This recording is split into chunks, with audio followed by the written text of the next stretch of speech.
All right, so my name is Ashley Rohan. I'm a member of the Platypus Affiliated Society. The Platypus Affiliated Society is an organization focused on restoring the possibility for an emancipatory politics in the current era by examining the underpinnings of the old, new, and post-political left of the 90s. This is my teach-in on LGBTQA history, a left perspective. So 50 years this past June was like a certain tipping point for like queerdom, not only in America, but like in an international sense. So the late 60s were they weren't an inappropriate time for this. So you had like for the whole like events at like Stonewall in, but it was also, you also had like 1968 and like all the events from there. So like, from the Prague Spring to the riots of the DNC to the Tet Offensive, the assassination of MLK Jr. It was like a certain like technicolor explosion of left versus right. To many, it seemed like a new era was upon us. While in some sense it had, a sober view of history seeks to re-examine everything and look at the qualitative changes, and understands that we cannot view history as merely progressive.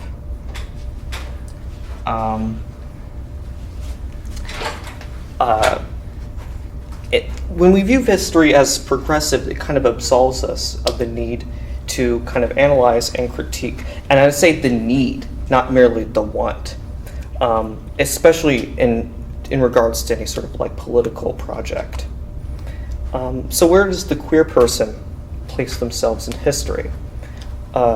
Contemporary analysis of queerdom often imagine gay, bisexual, trans, and ace people as being as part of some sort of like historical constancy.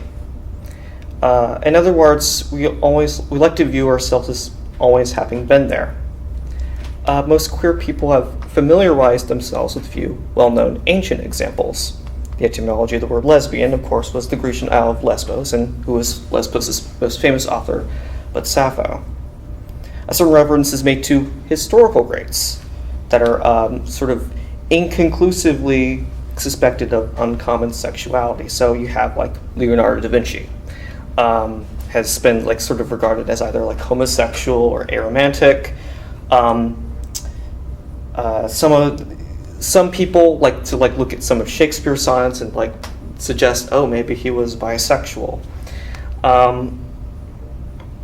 With the issue of trans rights coming to prominence specifically during the 90s, trans people too found themselves at historical immutable.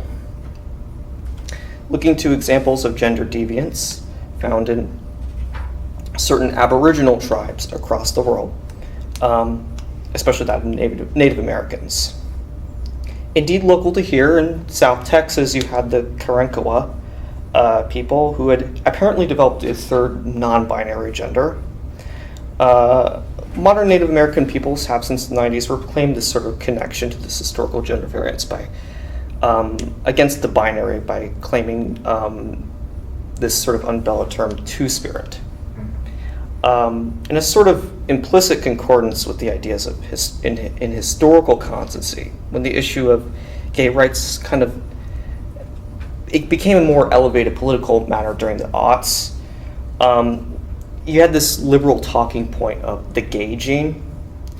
So the idea of a gay gene in a theoretical sense rendered variant sexuality a matter of biology, hoping to put an end to accusations by God-fearing conservatives. Ashley, What? do you know when that gay gene idea came about? Was it in the 19th century or like the So 20th? I don't think, the idea of it all being underpinned by biology was a sort of late 19th century thing. more specifically the gay gene, which is more of a development like after DNA. But I think that was more of an odds thing. Yeah. Because sort of in the 20th century, there were, I guess, medical definitions of homosexuality, but they were treated as like psychological aberration. Yes. In that sense, as opposed to, we found the gene. Yeah. If homosexuality were rendered a biological variable, it loosely implied that God alone was in a way responsible for gay people. Therefore, how could it be a sin? It loosely implied that God alone was in a way responsible for gay people. But that's, that's a complicated theological matter, I guess. But and in some way, it enabled gay people like an avenue for legal protection. As history loves to regurgitate itself, I saw rather recently, a few weeks ago, this article in the Washington Post.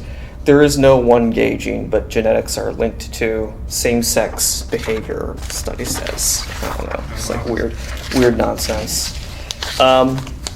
Such an argument comes often bundled with more easily visible evidence beyond the genetic analysis, because it points to various observations of non-heterosexual behavior in animals, such as the homosexual antics of various types of ducks or dolphins. This type of argument has even been extended to include the possibility for trans behavior. Just a few months ago, lions were discovered in Botswana to be producing what people said to be a type of gender variance, apparent males taking on feminine positions within a pride, and vice versa. Vicariousness through an augmented history is not necessarily a bad thing, but it becomes more of a problem when these interpretations obtain a politicization, and when people perceive this augmented history for actuality. This broader line of reasoning that I refer to itself comes with a number of implications that deny the possibility for queer people to be truly historical.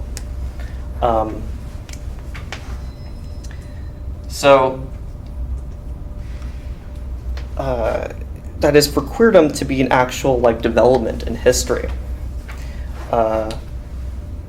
as opposed to a kind of constant minority aspect of human nature. Queer historian John D'Amelio, in his 1983 piece, Capitalism and Gay Identity, identified this common mode of thought towards queerdom as what he calls the myth of the eternal homosexual. Such a myth, as it turns out, appears to be, how do I put it, emancipatory. It makes us it seems empowering, is what I meant. But there's a certain contradiction that kind of underpins it.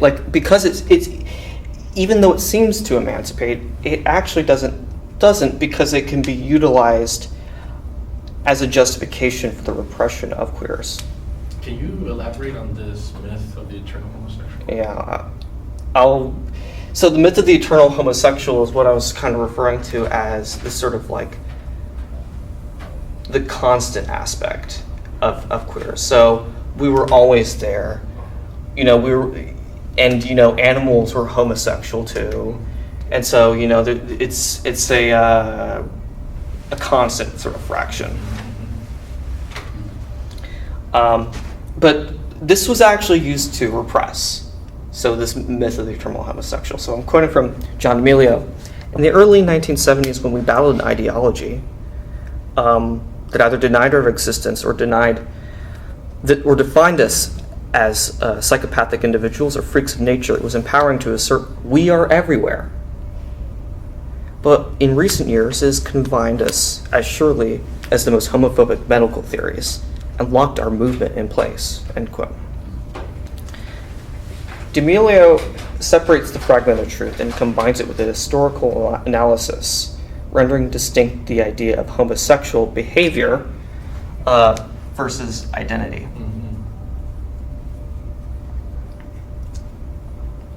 All right, so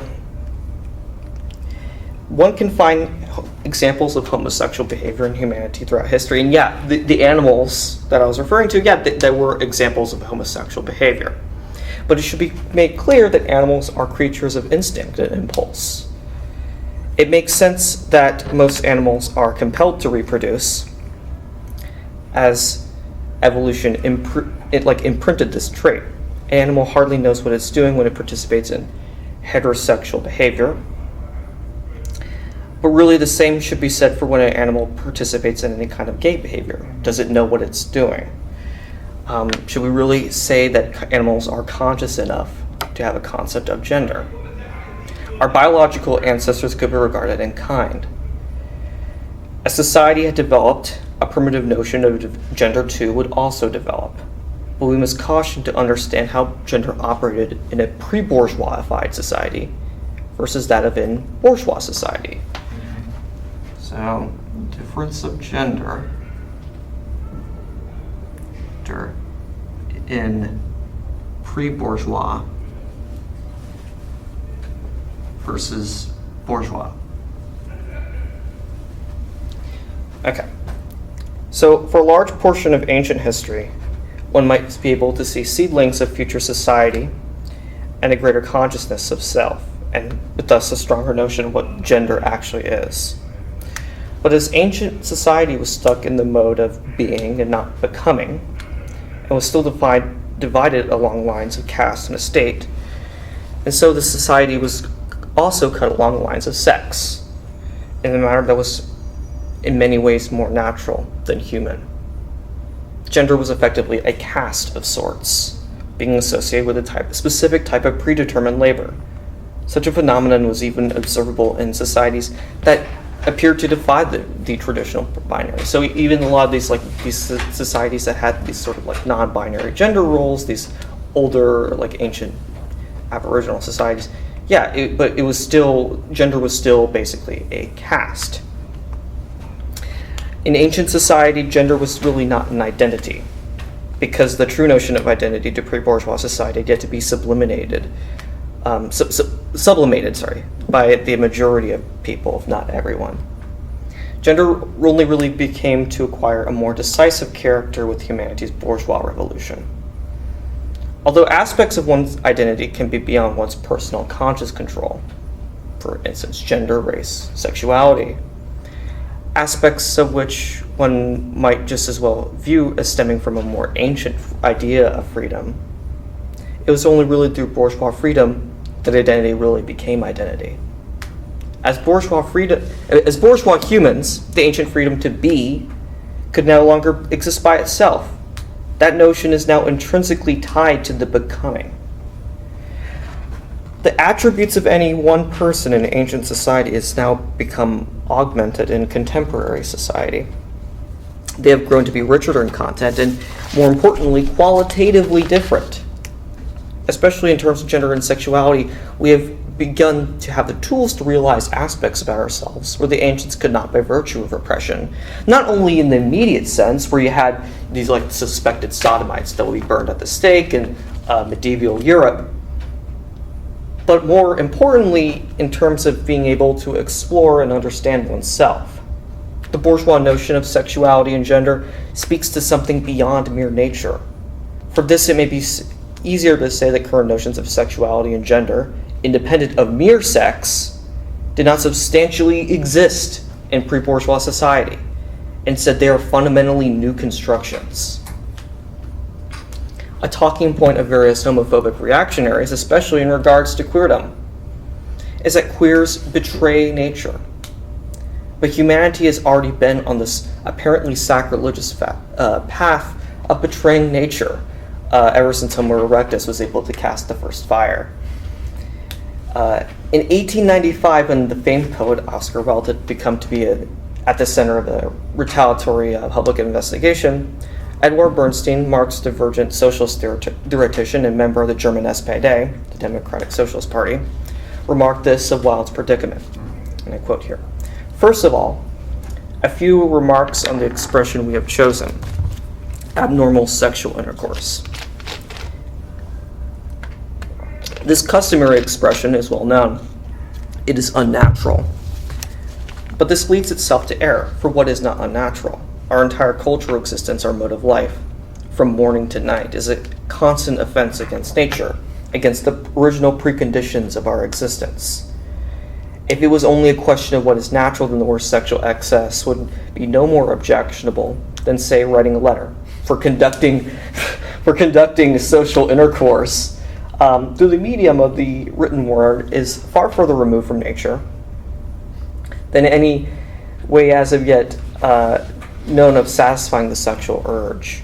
Has there not been observed among animals, usually amongst domestic and captive animals, of course, but these are still significantly closer to nature than man himself. And amongst so-called natural peoples, practices of relieving the sexual urge, which would colloquially be termed unnatural.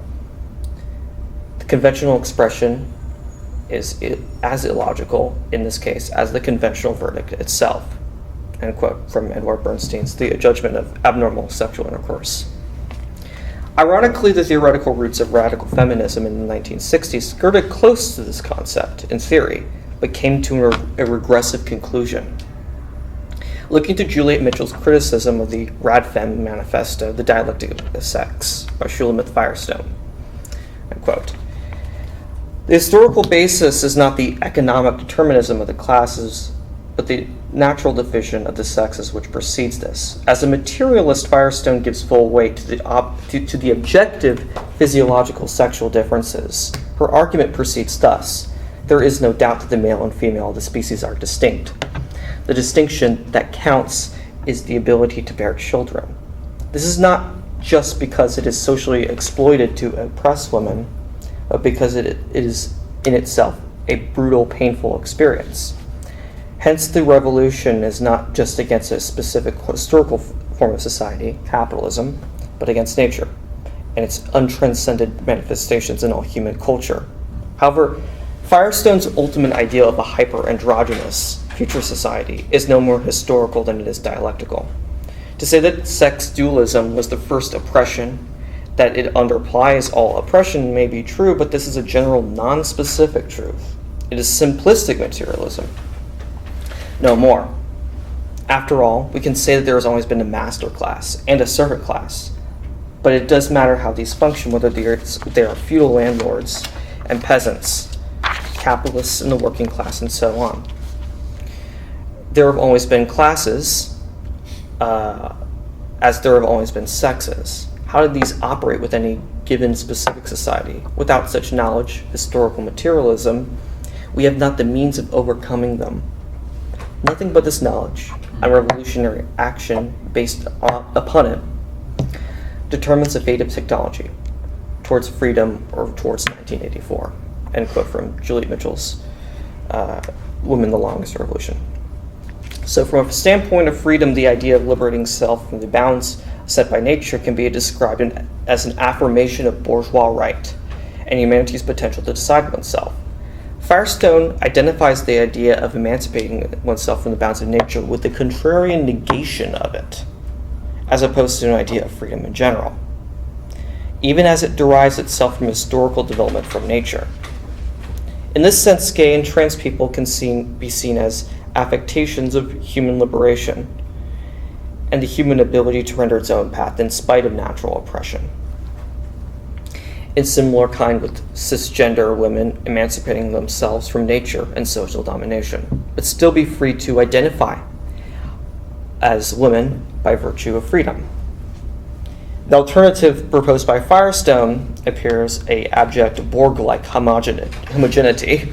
In some ways, it anticipates a Cold War mentality of the individual collective dichotomy, in which the notion of the left as a force of emancipation was liquidated into an unclear hyper-equalism against its origins, ignoring how the mechanics brought on by a bourgeois mode, or vectors of domination now in the wake of a heightened contradiction, could also be identified as a potential site for the rise of the human spirit, for the individual to be able to render itself unique.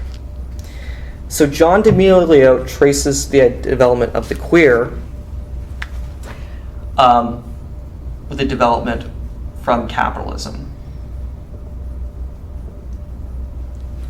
So, prior to the bourgeois era, and especially on the advent of it, D'Amelio regards society as structured around the family unit. using a specific example focusing on the development of capitalism in America. D'Amelio describes 17th century New England economies as being defined around families as cyclical, interdependent, and independent units of production featuring a specific dichotomy of labor held by two sexes. With the rise of bourgeois relations, specifically the selling of one's labor, capitalism would come to slowly but surely shatter certain traditional aspects of the family. Capitalism would come to first cast a new chain of dependence, as the heads of the households would now work for wages. So they would work for wages. So they're now dependent on society, and they're no longer just like isolated from it as like independent families. So where was I? So capitalism would first. What this was essentially doing was like breaking down the autarky, I guess you could say. Such a development would happen unevenly throughout the United States, but would grow to consume everything. So capitalism was very staggered, but it eventually kind of infected everything as it does. As wages became a cycle of you work for X amount of hours, then you go home. With the development of wages came bundled with the idea of leisure time. And so the new types of families took on a new role as what D'Amelio called effective units. So, effective units. A. Yes, A.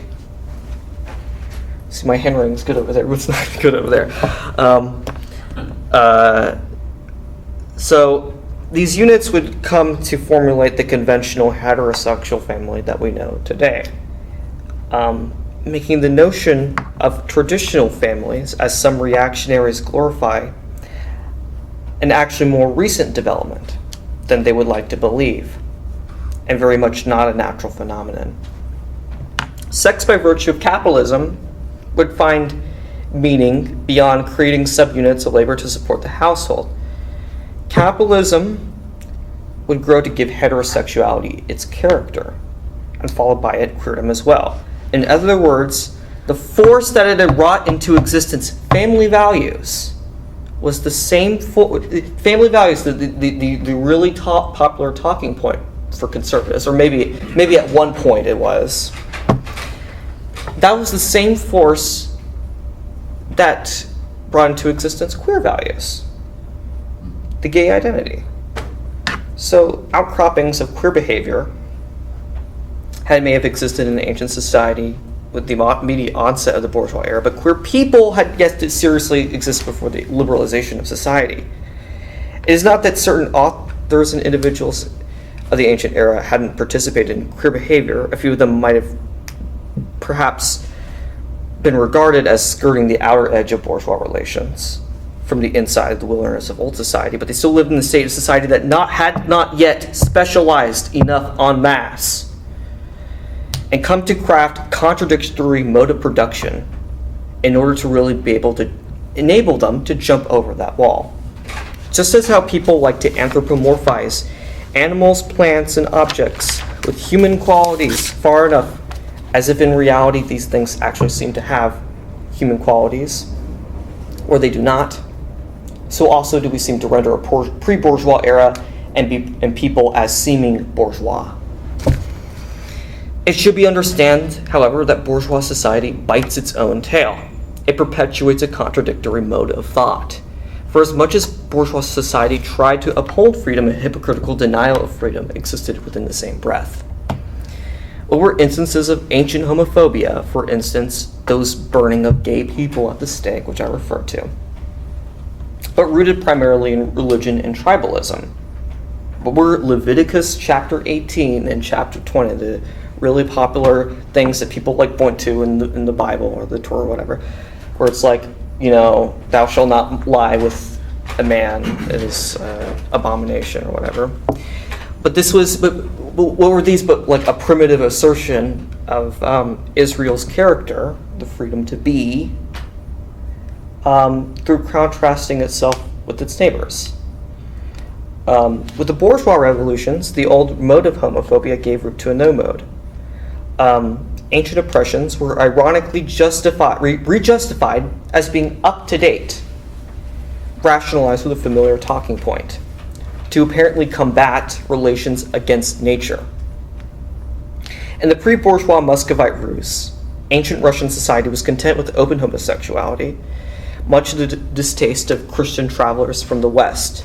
Period of the great westernization of the Tsardom in the late 1600s and early 1700s would come to identify legalized homophobia as seeming modern in spite of its actual origin.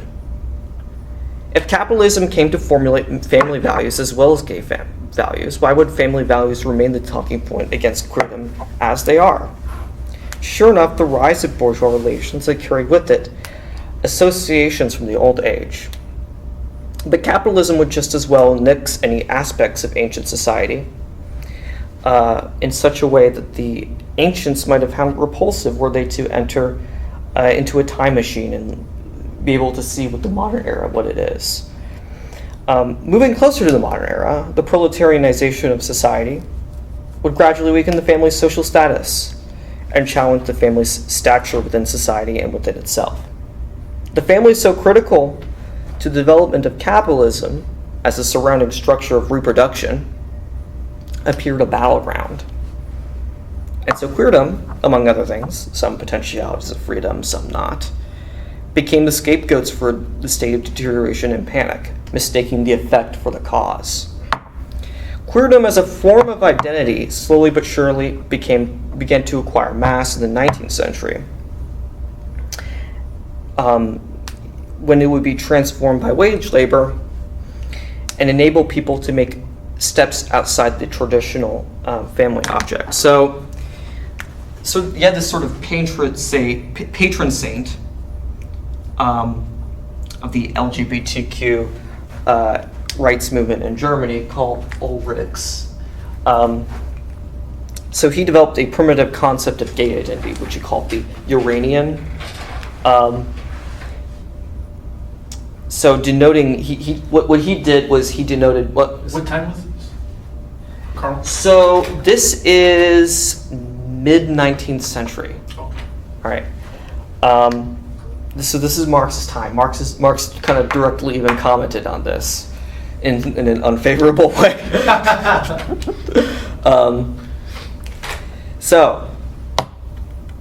Where was I? Okay, denoted what he did was he denoted being gay as like a separate gender altogether, which contrasts against like contemporary understandings of being gay and gender.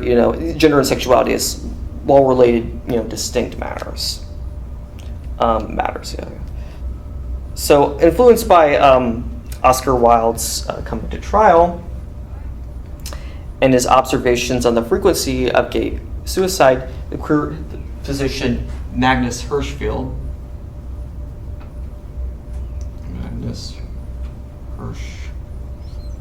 Hirschfeld. I guess it's Hirschfeld, not Hirschfeld. He would continue Ulrich's work with the foundation of the first pro-LGBTQA rights formal organization, dubbed the Scientific Humanitarian Committee, deferring to understand variant sexuality in terms of biology. Much of the terminology used to describe queers in the modern era, homosexual, bisexual, trans, which is a newer incarnation of an older terminology, derives its etymology from Hirschfeld's work at the Scientific Humanitarian Committee. The finale of the First World War was a watershed moment for socialism, as in Marx's time, socialism had yet to acquire mass appeal. Whereas by the end of the war, socialism had transformed into a more tangible question of practice. And Russia, the Bolshevik Party under Vladimir Lenin, led it in alliance with other socialists and angered soldiers and workers, were able to dissolve the Russian monarchy. And with the advent of a new and effective provisional government, that continued to support the war campaign, the Bolsheviks would sack them from power by November with a bloodless armed revolution to become the world's first workers' state. Similar developments in Germany were offset by a divergent conclusion. The SPD, headed by Chancellor Philipp Scheidmann and Friedrich Ebert, I guess Ebert was the... Scheidmann was the chancellor and Ebert was... PM. Yeah, okay. So they came to power after Wilhelm II's abdication and sought to create a parliamentary system. A new parliamentary system. So dissatisfied communists, who were former members of the SPD, found inspiration in the Russian Revolution and attempted to stage an uprising of their own, which sans mass support would come to be quelled by counter-revolutionary SPD-supported right-wing mercenaries. Many of these mercenaries, known as the Freikorps, ultimately became members of the Nazi Party that would come to herald the Weimar Republic's destruction. Hirschfeld would come to identify Scheidmann and Ebert's provisional state in Germany as the key to which queer emancipation could be completed into practice. Deferring to Platypus's David Fays on Hirschfeld, and I quote, "In 1919, after Ebert and Scheidmann had put down the Spartacist uprising, the state of the Weimar Republic required the police to delegate some of their authority to new positions within the state bureaucracy, social workers. Hirschfeld relied on this expansion of the state bureaucracy and its social workers to process legal name changes for his patients. The same year, Hirschfeld founded the Institute for Sexual Research, which in order to provide regulated medical services to his patients. Prior to this, his patients would perform a variety of surgical procedures on themselves, including hormone replacement, self-castration, facial hair epilation, paraffin injections, breast removal, and uterus removal. By 1921, the Institute had attempted its first male-to-female surgery. In 1922, the Berlin municipal government changed their enforcement of the penal anti-cross-dressing laws, reiterating that wearing clothes of the opposite sex was not illegal unless it involved prostitution. Just as Scheidmann and Ebert rendered the workers' councils impotent by incorporating them into the state through the Workmen's Social Council's legislation in order to preserve the Reich state under new management, Hirschfeld relegated the sexual and gender identities of sexual variants to the realm of state management, end quote. From David Faye's Transgender Liberation and Movement, whose time has passed. So, the Soviet Union, in dismantling the prior Tsarist criminal code, decided not to carry over the prohibitions on sodomy, becoming the first nation in the world to criminalize homosexuality. Hirschfeld's work in sexology had captured the interest of numerous scientists and officials in the Soviet Union. Gender-affirming surgical operations and name changes were carried out with varying degrees of red tape to overcome by physicians throughout Russia, and had been authorized by the Soviet bureaucracy in the immediate decade after the revolution. The courts would even come to stamp their approval on a few select positions of a heterosexual marriage with trans spouses. Such progress would be slowed down to a sludge with the rise of the Russian Civil War and would inexorably march backwards with the rise of Stalinism and the greater vulgarization of Marxism. Homosexuality would be recriminalized in 1933, being given predictably modern rationales, variously accusing queerdom as a kind of pedophilic bourgeois decadence to be stamped out in apparently post-capitalist society. Coupled in tandem was a loose borrowing of the Institute's linkage of queerdom to biology to be weaponized against queerdom as matters of, yeah? So it was, I just wanted to make sure everyone heard that. It was recriminalized based on not two adults having sex, but that gay men were going to go and be pedophilic. Yeah. I don't get it. Note 12. When we hear that today, I just wanted to say that What do in you- other words, they weren't saying, oh, two adults in their bedroom. They're saying that the problem with allowing Yeah. for homosexuals is they're going to go prey on children. Yeah. So it It's was. a criminal matter, not a. It became I'm kind of. saying in terms of the discontent that they're playing on. Remember when we read the Adorno and he talks about the last taboo of bourgeois society is childhood sexuality? That's what I'm saying. They didn't. The rationale wasn't, oh, two adults who are not affecting out in their country village or in the bathhouse. They're saying, no, if we allow for homosexuality, they're going to destroy our children. Just in case It became sounds modern today. Yeah, as well, it I'm saying. became like reified as a kind of moral panic. Yes. Yeah. Yeah, right. I mean, that's still common today. That's my point. Yeah. Exactly. In other words, this doesn't happen under, oh, the problem is people having sodomy. The problem is, no, what about the children? Yeah. So when you hear today also the sex panic about, oh, what about children and we have to protect our children, reflect on that.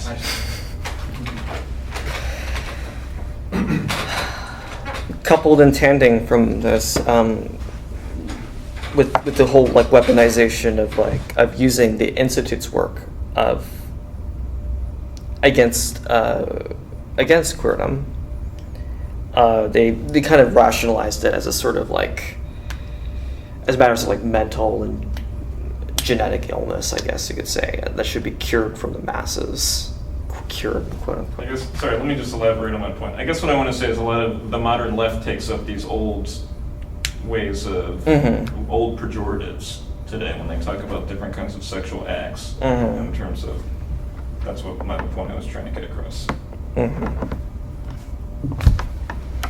Yeah, it certainly seems to reoccur every so often. So homosexual acts in themselves were never legalized in Germany until the mid-90s. So in the post-Bismarckian period prior to the war, SPD co-founder August Bebel supported petitions of the scientific humanitarian community to repeal the old sodomy laws on the grounds of emancipation from the boot of the state, and what would become the first pro-gay rights political speech in history. Bebel would comment on the apparent abject ridiculousness of enforcing the sodomy law, given that so many people in Berlin had seemed to identify themselves as having some kind of variant sexuality. Whilst motions were made within the Reichstag to repeal the old laws by the late 1920s, the movement for gay rights in Germany found its enemy within the same state bureaucracy that originally came to the Institute's aid. Of course, the movement would find a much more terrible enemy all too quickly with the rise of fascism. As the Nazi Party stirred the pot of reactionary politics, the Institute would find itself a target, if in no small part by virtue of Hitler's internal battle for power within the Nazi Party, largely against its quote-unquote left Strasserite faction, headed by the co-founder of the SA, Ernst Röhm, who was also openly gay. In Hitler's dismantling of Röhm's power, homosexuality would become associated with degeneracy, an accusation which Moscow would flip on its head in an observation of German politics, aligning homosexuality as a kind of fascist phenomenon. As Röhm's weight within the Nazi Party would be stripped away, leading up to the eventual Strasserite purge, in 1933, Hirschfeld's Institute, what? Oh, I just wanted to say that when Stalin was doing purges as well, he also appealed to homosexual. I think the head of the Cheka, there was some rumors of him being homosexual, and so also appealed to Yeah, I heard about that too. So yeah, it's the like Stalinists used to call it bourgeois decadency, yeah, homosexuality, and that was referring to like the whole decadence movement, I guess, that kind of like precipitated fascism. because the kind of idea behind it was that the kernel of truth to it is not that like it was bourgeois decadency so much as the idea was workers were having unfulfilled sexual needs that they were carrying out with other workers because they couldn't have like a private life or didn't have leisure or something like that.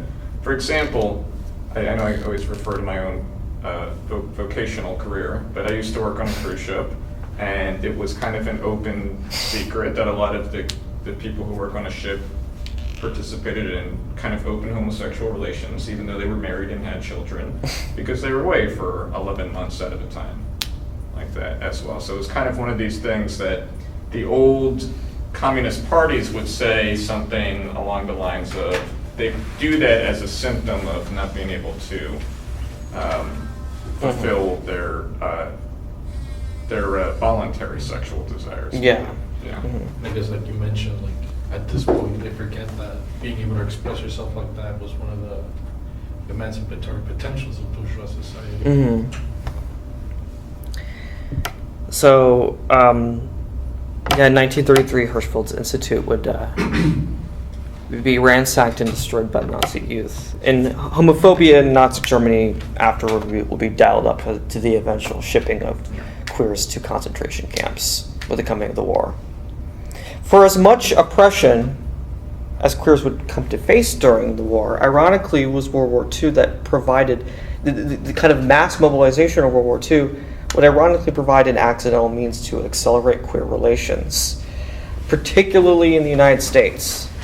The shock of sudden gender-segregated proletarian work, whether in the military or in factories, created the context for gay men and women to discover themselves or to foster their already known sexuality with new friendships and romantic interests. But as the proletarianization of society intensified after World War II came to a close, so too had conservative backlash emerged in response, provoking the need for a greater political consciousness to secure queerdom from the threat of reactionary law. From the Cold War after, attitudes towards LGBTQA plus emancipation in the Soviet Union and throughout the Warsaw Pact remained in a stunted position, only to occasionally ebb and flow throughout the Cold War period. In the GDR, whilst the sodomy codes inherited from the old monarchy would come to be repealed in 1968, East German queer visibility would still be willfully pushed down by party censorship organs. And they have state-funded Yeah. bars, yeah. Yeah, that was kind of Funded it. what? State-funded gay bars. Mm-hmm. Oh yeah. And gender affirming surgeries. But it would still be kind of.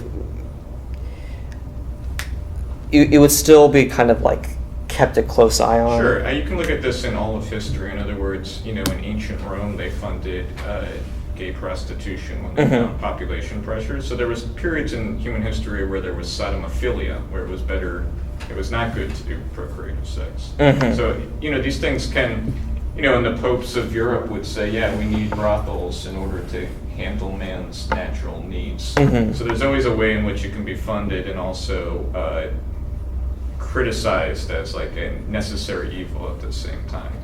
Yeah, it's sort of like a kind of like authoritarian kind of way of like managing society, kind of like herding sheep or whatever. Well, certainly. I mean, like one thing that we always discuss is like the shift in values and morals within society. This would be no different. That there's a greater pressure for something else, such as like economic need. Just legalize, make brothels, bars, and control it from there. Perfectly rational. Yeah. So, yeah, you had some kind of loose notion of queer sexuality in like East Germany, more than the Soviet Union, I guess. Though, by contrast, the Western counterpart would find itself more oppressed under the yoke of intense religious opposition to queer rights in Germany. In America, the state of queer political organizing prior to the Stonewall riots in 1969 was notably disoriented and feeble en masse, and in many cases had even come to internalize its own oppression, such as by the Daughters of Bilitis, the first gay women's rights organization in the U.S., which would take on moments of self-hatred and strive for a cure of their affliction of lesbianism. John O'Brien, a homosexual SDS, Students for a Democratic Society member, will remark of his rejection from the annual Reminder gay rights pickets for not fitting in with the suit and tie, presentable and employable dress code. And in the opposite turn, I've been rejected by another picket for apparently not looking queer.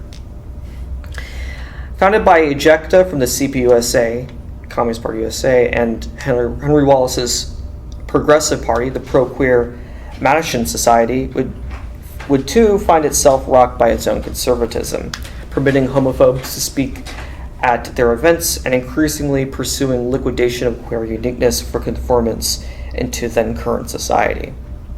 Most of these groups would be dismantled before or shortly after Stonewall, as a new force for queer emancipation would come to reign in.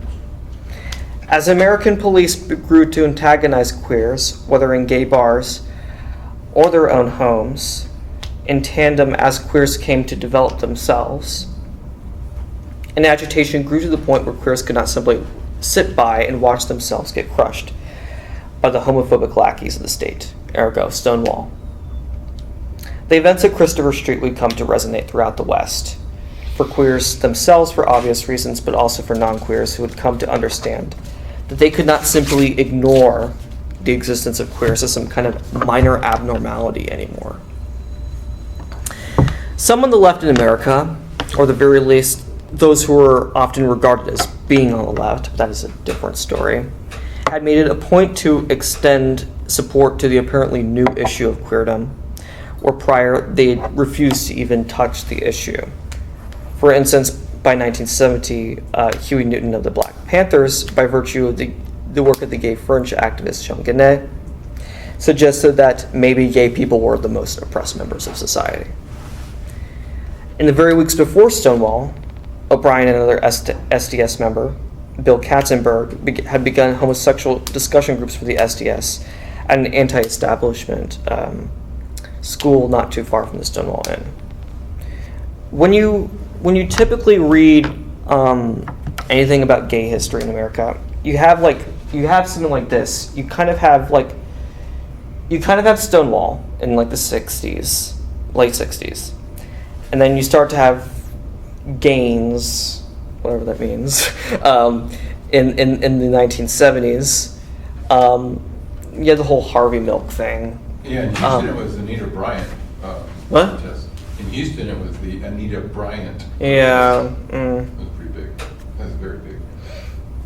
Then in the 80s, you had the AIDS crisis and like the Reagan administration's kind of willfully turning a blind eye. That's just like described at length in this book, and the band played on by Randy Schilt. You get to the kind of the regression of the 90s when Bill Clinton had signed passed DOMA rather. Then liberals made it enough of an issue during the aughts, and teens to the point where you had the Supreme Court ruling on gay and same-sex marriage in 2015. Which is not a legalization.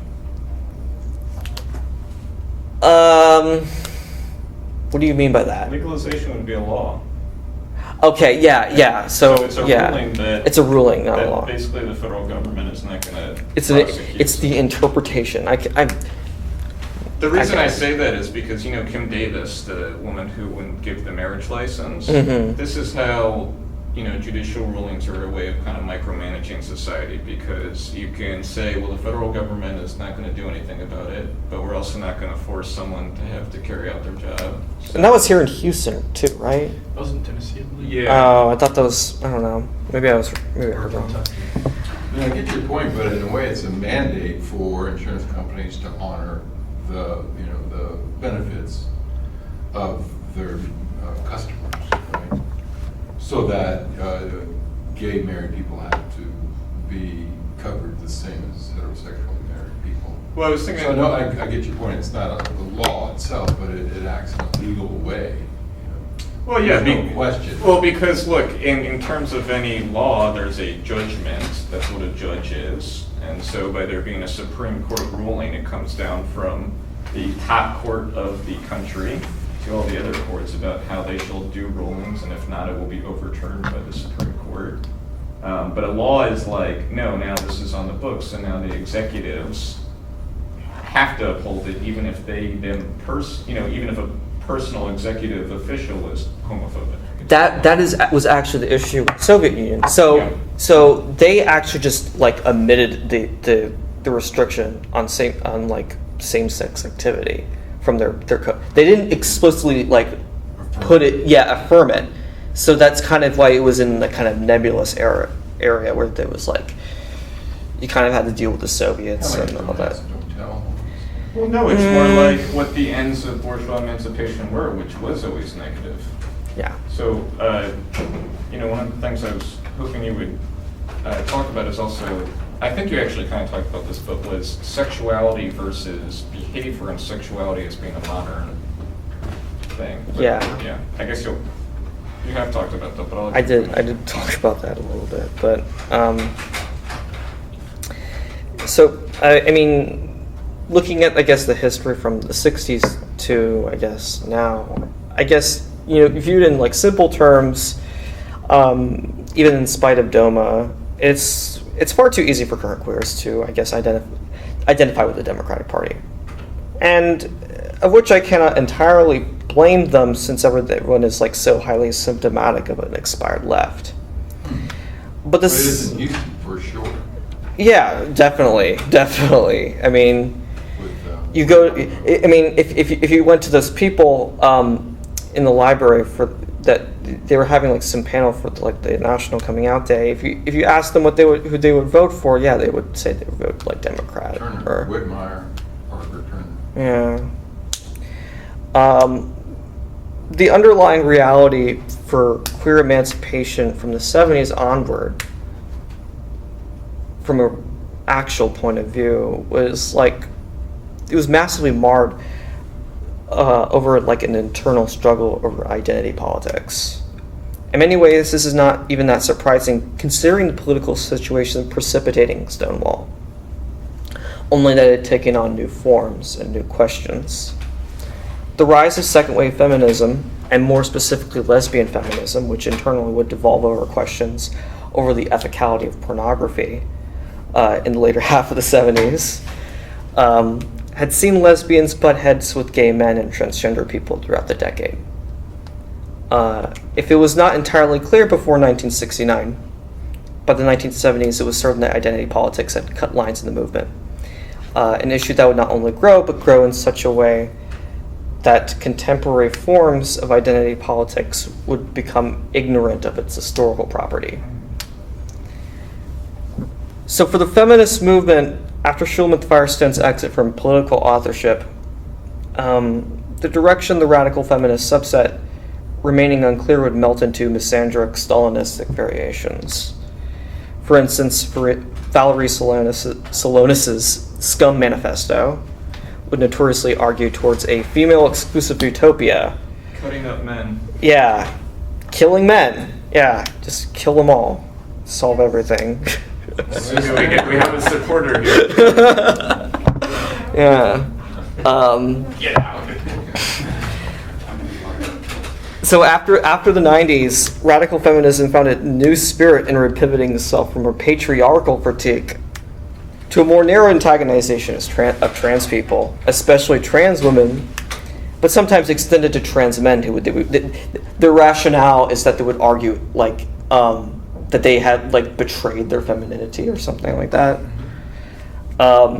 A movement that would translate into like the online realm, like manifesting itself through like zines and various online forums, especially as an international export, such as like the British feminist movement and like South Korea's like Megalia online board. It's like incredibly bizarre crap.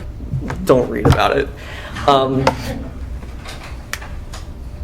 The issue for TERFs, terms exclusionary radical feminists, comes to be a claim where they feel women have apparently something to lose with the possibility for the emancipation of trans women.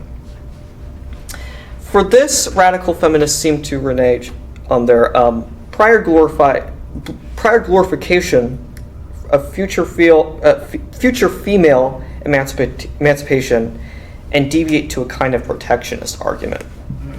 For contemporary non-TERF queers and queer sympathetic leftists and liberals, it became it becomes hard to splice out a coherent ethos towards anything but a servile, prostrating attitude towards identity, and not the possibility of freedom. Certain woke cis heterosexual people have been motivated to feel guilty about their apparent privilege and non-queer status to sometimes ironically self-aggrandizing points. So look how woke I am. Look how enlightened I am for like passing a microphone to a queer person or something like that. The modern era treats oppressions in overly comparative terms, rather than raising the question of consciousness towards an elevation for the whole of society. What does queer the left have in common with TERF is a slur? The answer is that they are both uncomfortable examples of group racketeering that have emerged into nonsense so far removed from what it truly means to be emancipatory. The game of hyper-comparative politics is one of avoiding to be deranked by whatever means, so one's own oppression becomes a new form of social currency. It becomes all too easy to respond to criticisms of identity politics with accusations of class reductionism. An erroneous view, or possibly a caricature of the opposing argument, which restates almost everything in the modern era as resultant from modern economics. So, this sort of like seems to make queer issues appear as like a sort of distraction to overcoming class. But mere class reductionism ignores the historical formulation that queers became a historical phenomenon rooted at the selling of one's labor. Maybe one can say at some point the umbilical cord was cut, but the relation of parent to child still exists.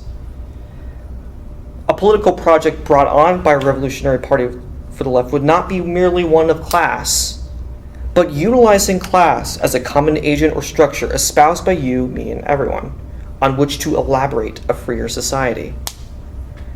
I cannot claim to know what sexuality could look like in a revolutionary society. Obviously, it must be historically created from present sexuality, but it may be transcendent in such a way that it would look foreign to us, making such postulating on the future look pointless. Were the liberals of the age of Enlightenment were to be magically transported to the year 2019, they might as well faint by having no idea what is going on, even in spite of our present owing something to them. This is not merely to just shrug my arms and say, who knows what the future could hold, but rather a point by which to agitate for the left to seriously reflect about itself and its relationship to society, so that it can be reborn. Only such a phoenix rising from the ashes can pave the way for a truer form of sexual freedom to be enjoyed by all. And I will end with a quote from Edward Bernstein. However much the party endeavors to judge other questions of public life in a scientific and unprejudiced manner, there is little sign of the endeavor to gain and maintain a firm, modern, scientifically grounded point of view once sexual matters become under consideration.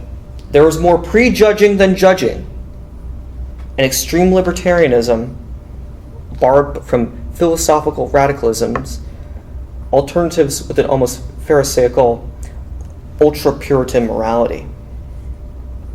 Although the theme of sexual behavior may not be of paramount significance for the economic and political struggle of social democracy, the search for an objective means of assessing the side of social life is not irrelevant.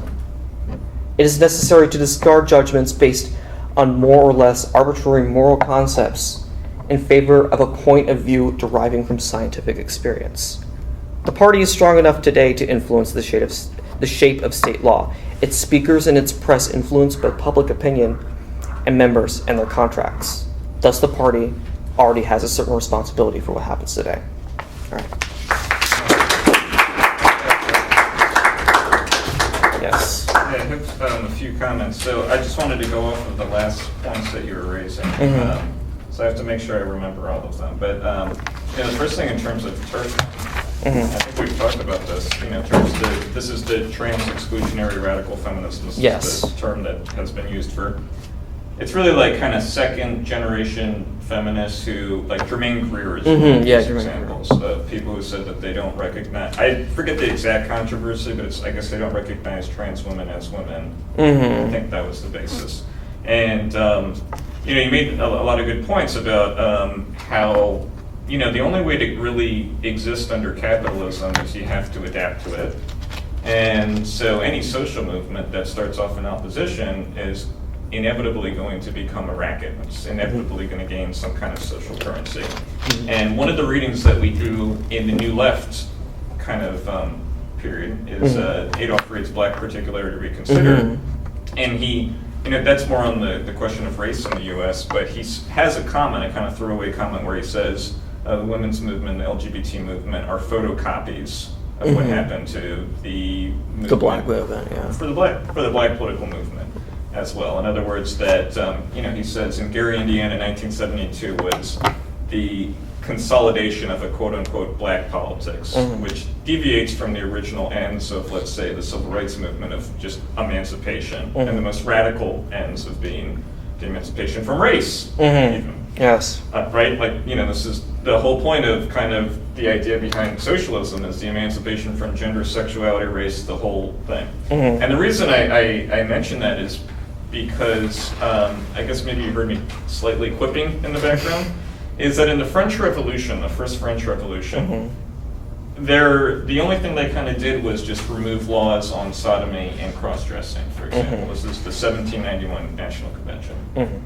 Because at the time, the question of like a queer interest or a women's interest even were not really questions. They didn't like substantially exist. They didn't substantially exist, and they didn't substantially exist in a mere like it was merely backwards. They also, in a way, didn't have to exist. Meaning, what happens in the 19th century in capitalism is you gain a kind of the LGBT question, you gain the women's question as a function of the integration, the means to integration, labor, you keep saying this, breaks down. And it takes different forms. It takes forms of, the family has fallen apart because people are acting homosexual rather than heterosexual. It's breaking down because women should be in the kitchen instead of working in the factories and throwing us out of work. Our children should be in school rather than working in factories and throwing us out of work. This is what Engels is seen walking around London in the 1840s. And so one of, David's article, which is one that you're following in terms of the transgender, is that it's kind of like a post-1848 phenomenon. Meaning in the 1848, when Louis Bonaparte does his little farcical coup, he does put back down all the sodomy laws and things like that. Yes. So there's a recriminalization of different kinds of sexual behaviors as some way of like, what's happened to France is, I don't know, it's fallen into decadence or something. Yeah, they'll kind of like, France was like, France became screwy, so we had to avoid that. Right. And obviously you can appeal to a peasant in the Vendée, and they'll go, yeah, of course, whatever is happening in Paris, it's a bathhouse or something, I don't know. So the point there is then that sexuality, in the same way that socialism is a symptom, is that sexuality is a symptom. And so I thought you did a really good job when you brought up that the same condition that gives rise to family values gives rise to queer. That they're actually two sides of the same coin. In that sense. And so reflecting on that, and then I think those were the two. I guess the problem that can happen is that in the D'Amelio, he kind of collapses bourgeois right and capitalism. Yeah, because capitalism is more like a subset of of bourgeois, of the greater bourgeois revolution, and not because like why was like libertarian value true for Adam Smith? Prior to capitalism being a thing. Yeah. So. In other words, today, like what would they, like in Babel's time, Babel or Bernstein, what do they appeal to? They appeal to their rights as humans. They go, Yes. oh, we're allowed to do what we want, we're not hurting anyone. I mean, this is literally Babel's argument, is that, no, two consenting adults having homosexual sex, that's totally fine and within their rights. So that we appeal to bourgeois right today, but we appeal to it precisely when bourgeois right is now in crisis. And so I guess what I'm trying to get at is that in retrospect, we say, well, capitalism was progress in that sense because it's given me this right to, I don't know, protect my free activities against the law or against people. You know, we don't live in ancient Rome. I'm not going to be put to a stake for engaging in that behavior. But on the other hand, the right to sell labor and capitalism are two different things, and they, you know, and so that's the only problem I ever had with the Emilio essay, which is a fantastic essay if you've never read it. Yeah. I read it. We read it once a year. Yeah. It's a fantastic essay. Yeah, I'll think of other things, but other comments people wanted to make. Anything else? Michael, say something. I was interested in, like, this book probably speaks more to my own limited imagination than anything historical, because you did a fabulous job of tracing this historically. But it seems to me when you take these diversity groups and you look at the issues between them, like who was it? Martin Luther King belonged to the Southern Baptist Conference. You know, Yeah. so you have all these different interests, the women in that intersection where they have an issue with the transgender identity, and I don't know, bisexual sort of heterosexuality as it opposes some other kind of notion of gayness. You know, like if you could comment on these intersections. What do you mean? Where the gay community would actually, or the civil rights movement itself would have conflict with each other, and they don't even talk about it. Or Yeah, I mean, I think that there were some like things during the I guess it was the 60s, where they would kind of like try to attach themselves to the civil rights kind of question. The free love movement would be, okay with orgies and all kinds of things, right? And it's funny. It's funny. Who came up right? with free love? Kollontai, right? Oh, I mean, it was way before. I mean, that. well, yeah. She kind of raised it up. She was really the first to kind of raise it up for like the modern era, I guess you could say. But she was not like pro orgy or whatever. So I mean, Lenin has this little quip in that when we read on sexuality, where he says the emancipation of the flesh was already talked about in the 18th century by more talented authors. Than the ones we have now. That's funny. But to follow up on your point, in the 60s, so Bayard Rustin was another person that we read, and he was gay and a black man. And that was a lot of tension within the civil rights movement, because the political opponents of Martin Luther King, who was someone he was mentoring, went after him for that. And actually MLK kind of let them. Because it was still one of these things of it's the black church and gay is a crime or a sin. And was a crime, because Bayard Rustin was arrested for being in an orgy, having an orgy in his car. It was one of these things where he has the famous phrase about gay is the new black, which was that. I talked about Huey Newton, but a lot of the people in like the Black Panthers, they were very homophobic. Yeah, absolutely, yeah. But I guess I'm asking about the way we trace this history, because you could take, Desaad and his experiments with, sexuality, which, you could see as an experiment in democracy or something. I don't know if I could explain that if I need to. But even Howard Stern, right, who to me has always been, like a real anomaly, because here's a guy who's like nationally famous, and he's talking about, 16-year-old twin blondes or something, you know what I'm saying? At the same time that everybody who's like left and liberal, non-religious right, finds that offensive. So to me, and I know you're not talking about sexuality, and I'm sorry if I'm, broadening this too much. It's fine. Itself, but I'm just kind of interested in the way we read it, and we kind of And I think that's what we do in Platypus, where we're trying to keep a close look It's all at connected, the it's all issue of connected. liberation and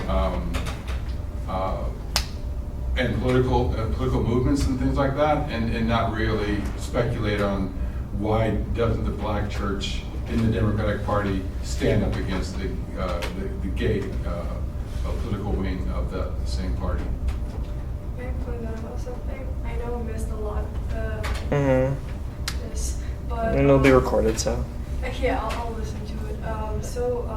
I think why it became the issue of the LGBT community and like sexuality or like gender identification, Mhm. or even before in the Scots time, anything that challenges the system itself, which was Christianity in the Scots time. Like, can you like imagine? Have you guys read one of his books? Like, he literally like demonstrates a lot of demonic, like evilish things, which will obviously trigger the Who would? Christianity of the side.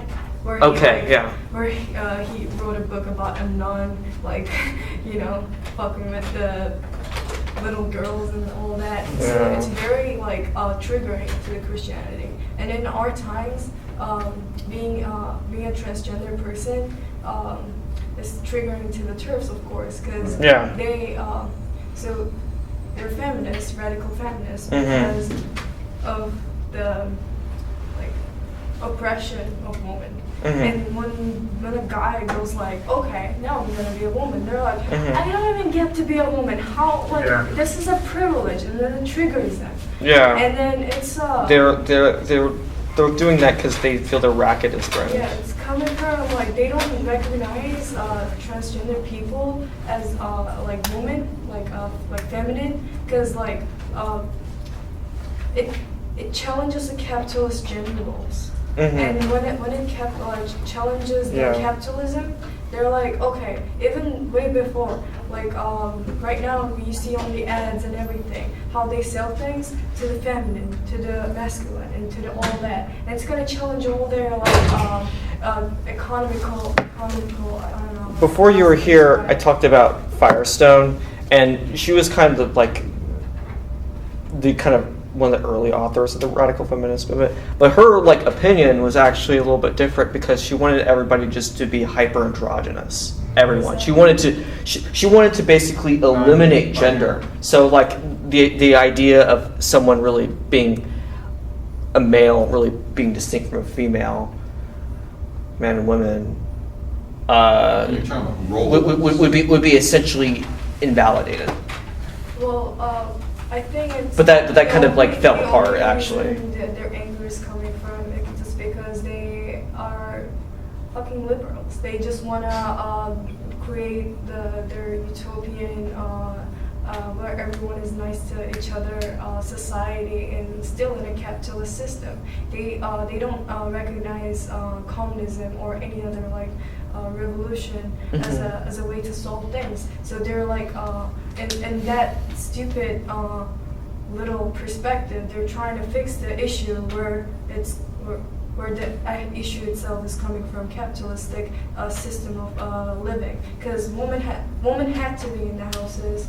So like all those witchcrafts that happened, was it because like they were like threatened by like some magical power? Yeah. No, women are going to study science. Women are going to study things. They were like out there. They were powerful. They wanted them at the houses, working, making like even if they're working, they had to have like second shifts. They had to be women. They had to be in some specific role. Yeah. So capitalist system could take some kind of advantage from them because they are lower kind of like they're not human enough because they're not men.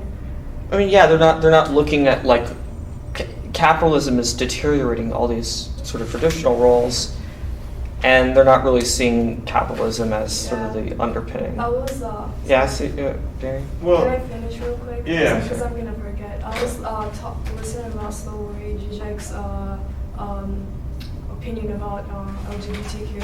It's just a symptom that capitalism is gonna crash down because it's slowly the gender roles are slowly going out of the what it is right now, and then becoming more natural. Since like this system itself is like a stupid. It's a nullification of the values and everything. It's all focusing on the money and profit. Since when people realize it, and then like in a freer society, when we have internet and all that, when we can communicate like better, and then like education is a little bit like more possible nowadays. It's gonna, of course, it's gonna challenge it, and with time, it's gonna challenge it more. And then the turfs, or I'm not talking about only turfs, and like people who believe in capitalism are gonna take it as a threat. So. Yeah. Well, so the question about turfs, the reason I raised them is because from their perspective, what they were understanding by the trans was actually that it was, let's say, idealist.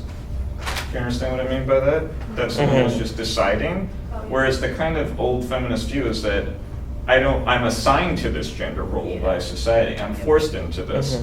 And so to then hear someone say, oh, I can choose, is to kind of like deny capitalism. And the reason I raise, I'm not trying to choose a side and turf versus trans side. I'm actually trying to say that they both express capitalism. Yeah. In other words, you were mentioning gender roles breaking down. So Rosa Luxemburg, who you'll read in the spring, one of the best Marxists, I think she puts patriarchy and capitalism perfectly in one word. She says, a caricature.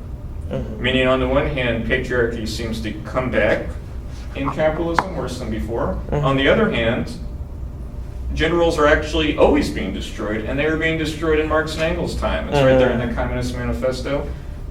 Engels is walking around London, and he's like, a 10-year-old girl is running her family because she's the wage earner, and her father's been out of work for 8 years and is like her maid, basically. Like, she's ordering him around and like bringing people home and doing whatever she wants. And he's like, literally, households look upside down from what they were probably 100 years prior.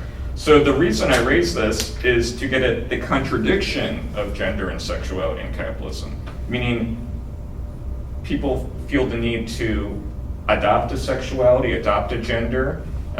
They feel a need to integrate somehow into society. Okay, my interests are represented best by queer, my interests are represented by family values, heterosexuality, and capitalism also undermines those identities at the same time.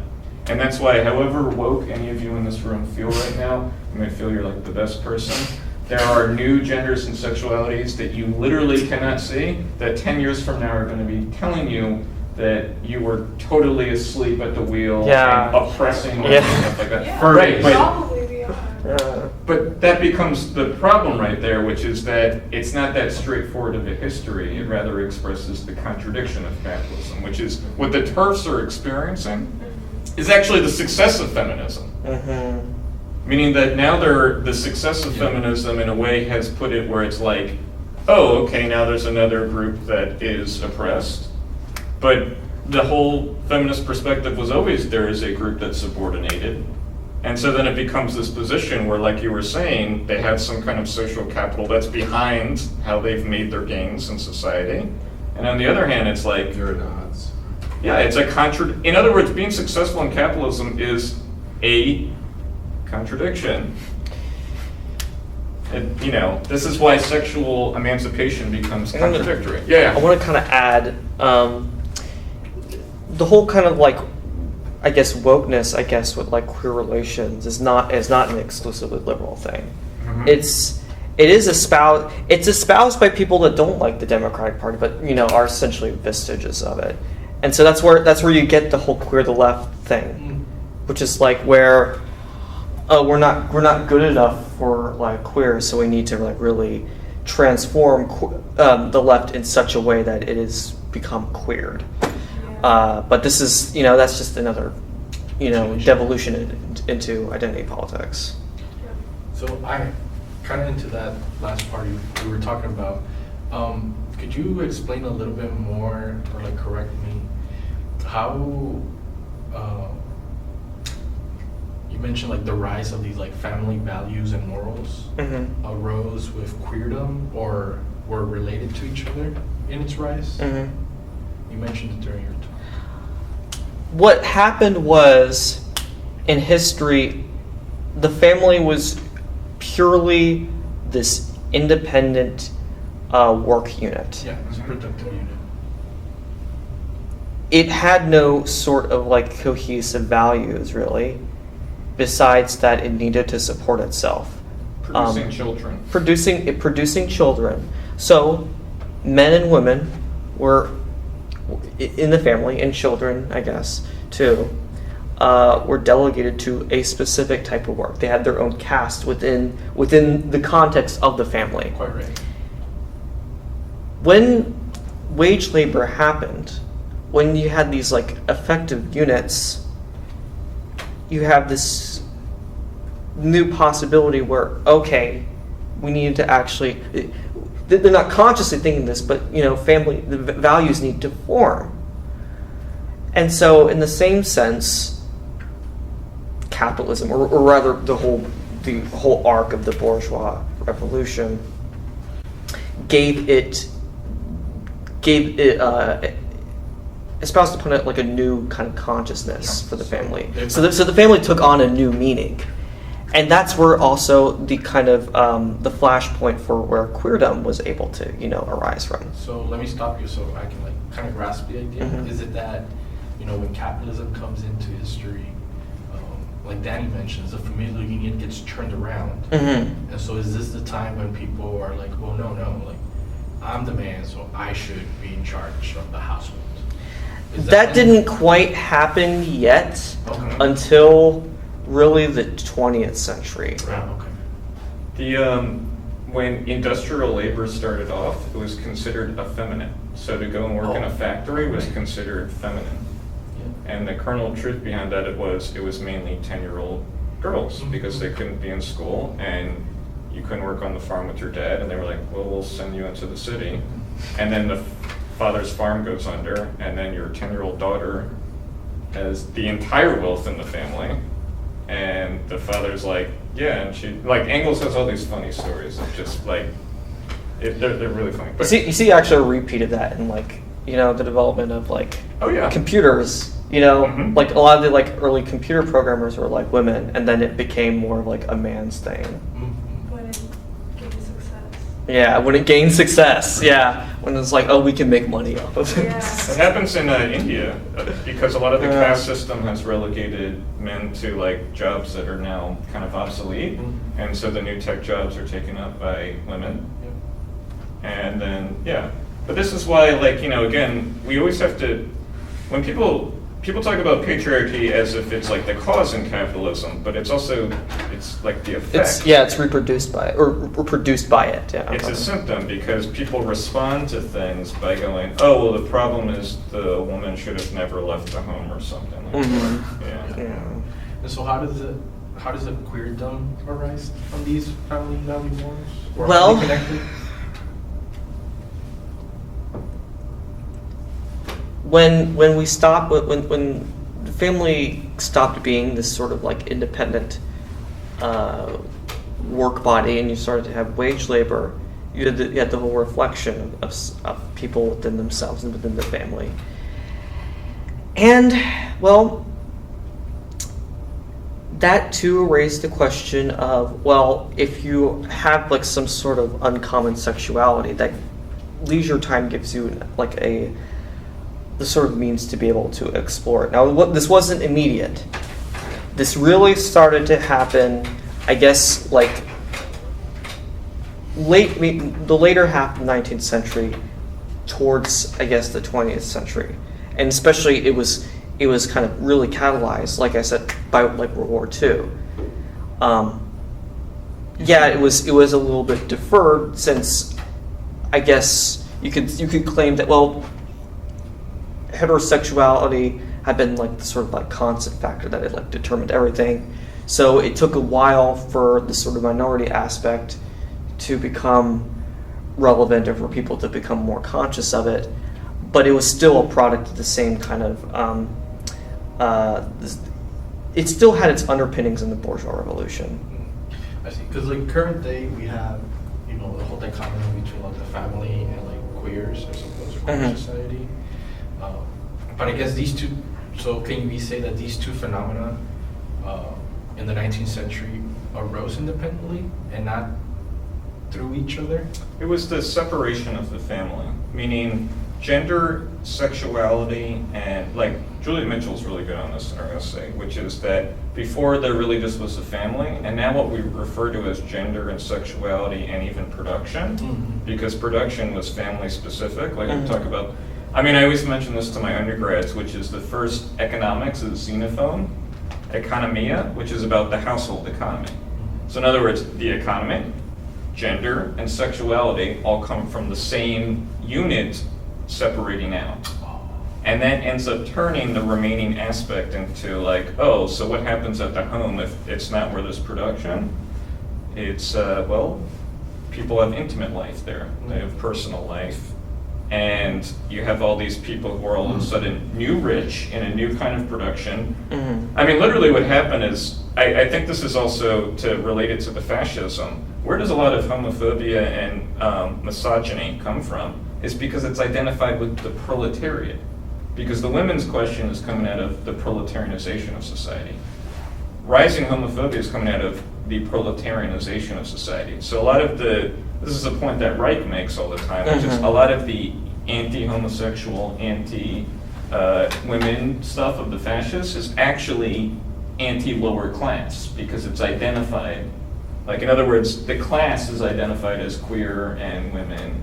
Like, it's always been identified as that. Yeah. It's not something that now we hear we have to make the working class queer or something. It conflates the detritus for like the kind of whole of society.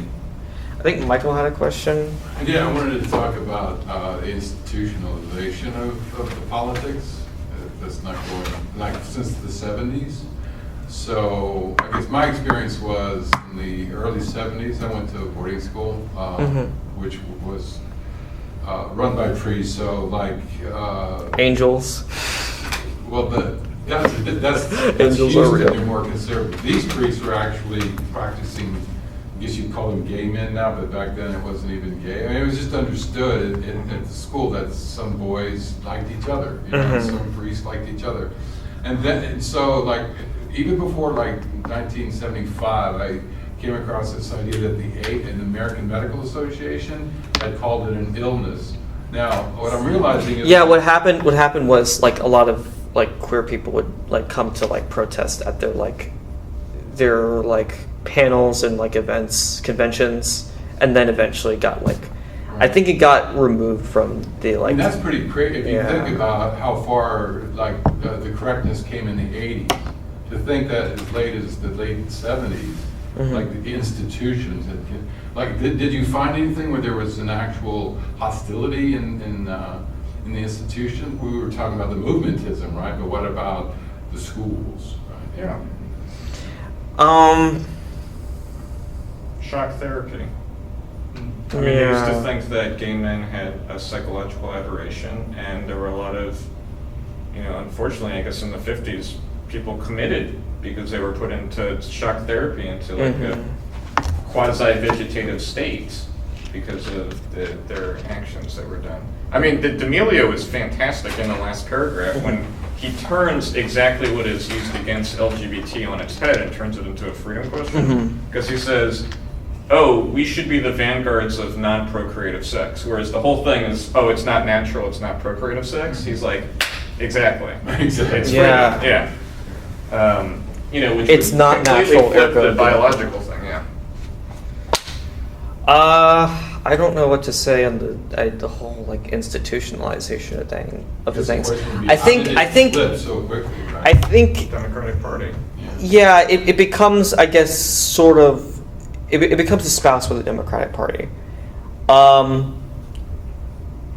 I guess it became more of like a hot button issue, and in the whole, and I guess the kind of like greater institutionalization of it happened, I guess, during like the 90s and the aughts. You had these like, I guess, conversion therapy like camps as a kind of way for like parents to kind of like deal with their queer offspring.